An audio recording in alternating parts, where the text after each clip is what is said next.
Good morning, good-looking people, and you're good-looking because you're always looking, and of course, you are finding the good in everything and in everybody. Hope you're well. Hope you're having a great and successful week so far, and also a very healthy week. Today we're doing the Hayom Yom for the 19th of Adar, specifically Adar Sheni. Today is actually the birthday of my twin boys that were born 2 years ago today on the second month of Adar. So wishing both Gavi and Avi lots of good health and happiness and prosperity and success in everything that you do.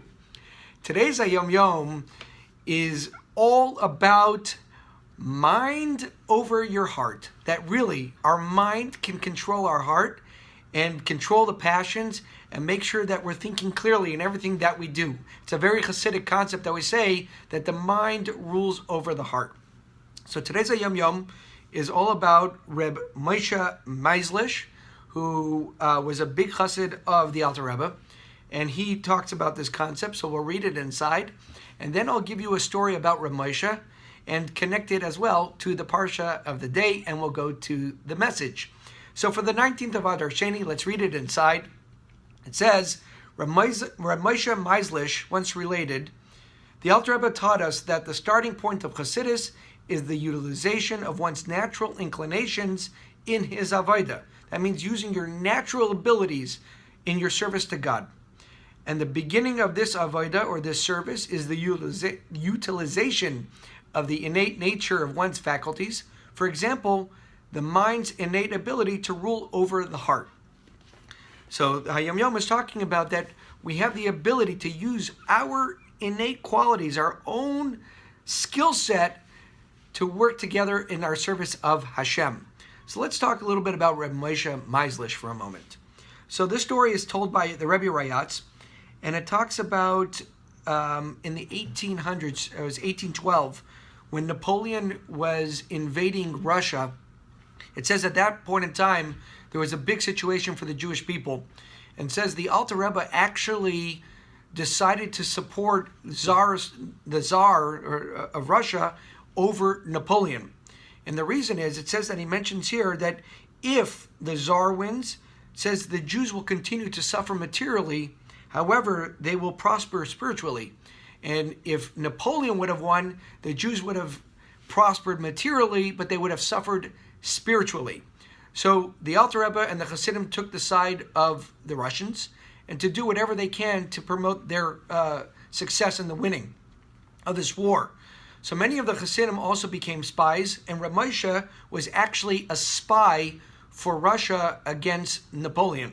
And being that he was able to speak French, he was able to communicate the French secrets to the Russians.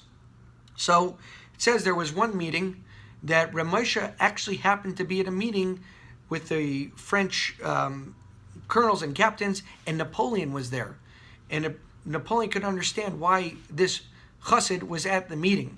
So he started to interrogate him and give him really, really hard questions, and Reb Moshe answered them. But being it was such sudden questions, it says that Napoleon took his hand and he put it on Reb Moshe's heart to see his heartbeat, to see what was going on.